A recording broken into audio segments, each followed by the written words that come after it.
వ్యవస్థాపకులు తెలంగాణ రాష్ట్ర సాధకుడు ఇలా కల్వకుంట్ల చంద్రశేఖరరావు గారిని వారి సందేశం ఇవ్వాల్సిందిగా కోరుతున్నాను.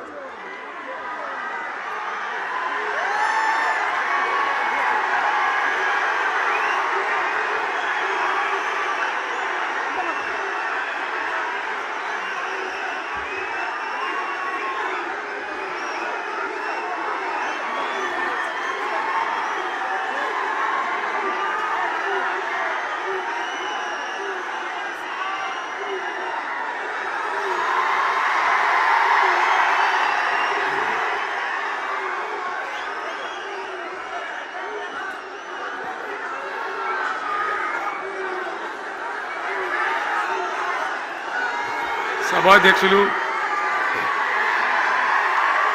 జగిత్యాల జిల్లా బీఆర్ఎస్ అధ్యక్షులు గౌరవనీయులు విద్యాసాగర్ రావు గారు,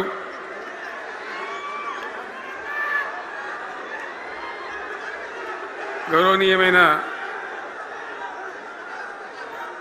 తెలంగాణ శాసన మండలి ప్రతిపక్ష నాయకులు గౌరవనీయులు సిరికొండ మస్తూనాచారి గారు, శాసన మండలి సభ్యులు ఎల్ రమణ గారు,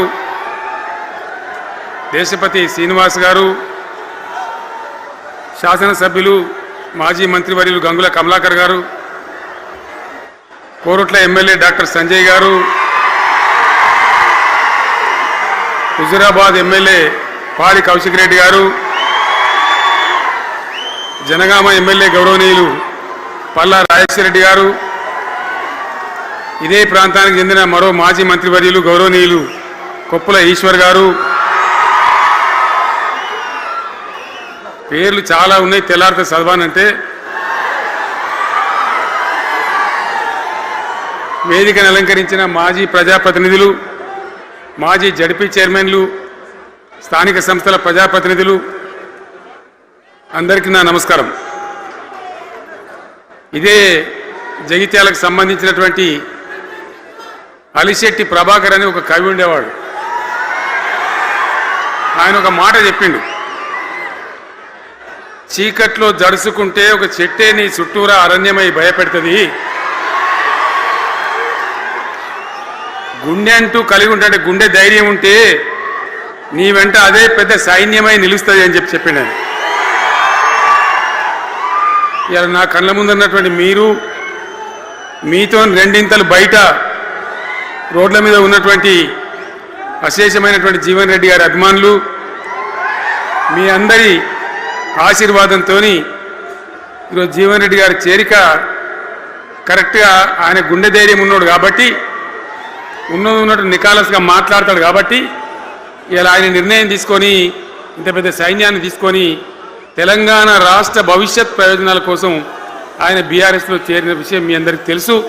ఆయన వెంట మీరందరూ వచ్చి ఎవరైతే అందరూ ఈరోజు చేరినరో, ఇంకా రాని వాళ్ళు కూడా ఉన్నారో గ్రామాలలో పట్టణంలో, మీ అందరికీ ముఖ్యంగా జీవనన్న గారికి, ఆయన వెంట వచ్చినటువంటి ప్రతి పౌరుడికి, ప్రతి అన్నకు, ప్రతి తమ్ముడికి, ప్రతి చెల్లెకి కూడా పేరు పేరున బీఆర్ఎస్ రాష్ట్ర అధ్యక్షుడిగా నేను హృదయపూర్వకమైన స్వాగతం సుస్వాగతం తెలియజేస్తా ఉన్నాను.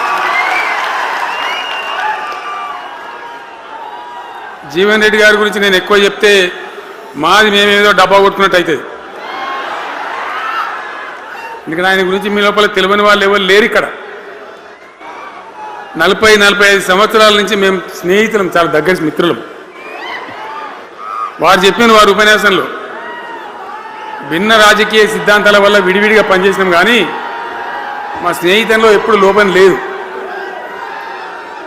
చాలా చాలా బాధలు, మంచి చెడ్డ సుఖాలని కలిసి పంచుకునే వాళ్ళం, అభిప్రాయాలు కూడా కలిసి పంచుకునే వాళ్ళం. బాబు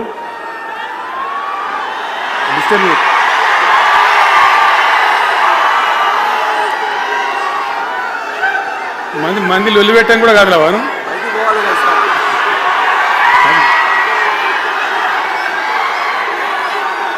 చాలా కలిసి పనిచేసినాం.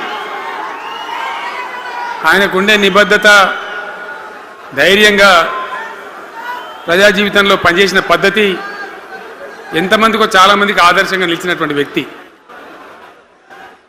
జగిత్యాలలో ఆయన పుట్టి పెరిగి రాజకీయంగా చాలా పెద్దవాడు అయినాడు.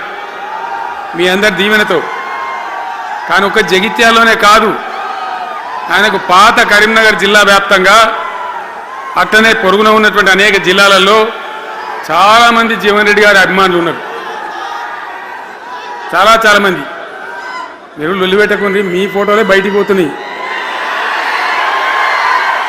అది లైవ్ టెలికాస్ట్ ఉంది, దానిలో మీ బొమ్మలు టీవీలో కనబడుతున్నాయి మీ ఇంటికాడ.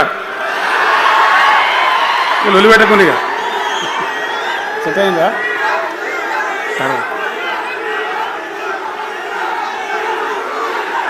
సో అట్లా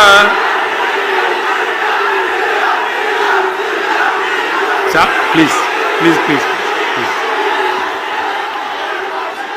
చాలా విషయాలలో ఆయన ఎంతో మందికి ఆదర్శంగా నిలిచినాడు, పనిచేసినాడు. ఈ ప్రాంతం గురించి తన ప్రాణం పెట్టి పనిచేసినాడు. ఆయన మంత్రిగా ఉన్నా, ఇంకో హోదాలో ఉన్నా, ఎమ్మెల్యేగా ఉన్నా, ప్రతిపక్షంలో ఉన్నా తన ఏరియా అభివృద్ధిని ఏనాడు కూడా ఆయన విస్మరించలేదు. లేకపోతే అన్ని పర్యాయాలు మీరు ఎందుకు గెలిపించారు, ఎందుకంత గుండెల్లో పెట్టుకున్నారు?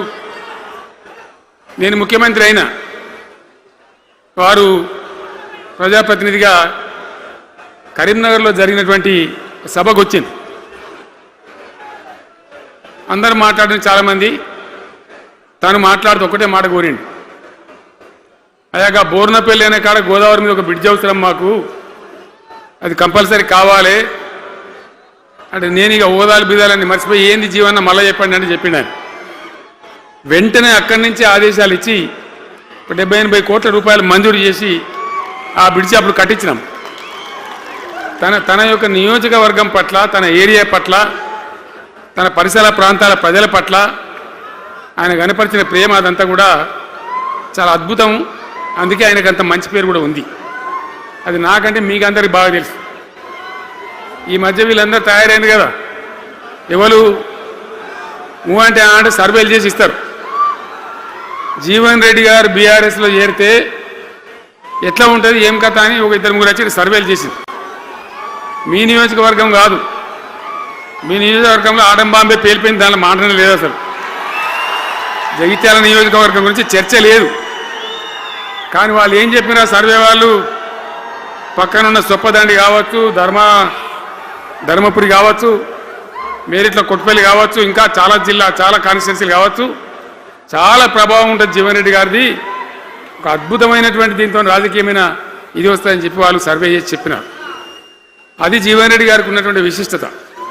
ఒక నియోజకవర్గానికో 10 మందికో కాకుండా తనకు ఏ హోదా లభించినా, ఏ హోదాలో పనిచేసినా చాలా బ్రహ్మాండంగా ఆయన ఇక్కడ ప్రాంతం కోసం తపన పడ్డాడు.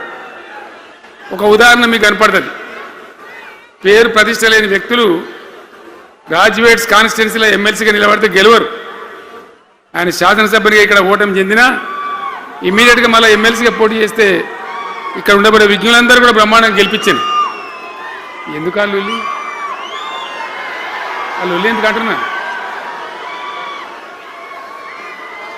అట్లా కాదు కదా, ఇక్కడ నేను మొత్తుకుంటున్నా, అక్కడ నువ్వు మొత్తుకుంటున్నావు, అర్థమవుతుందా?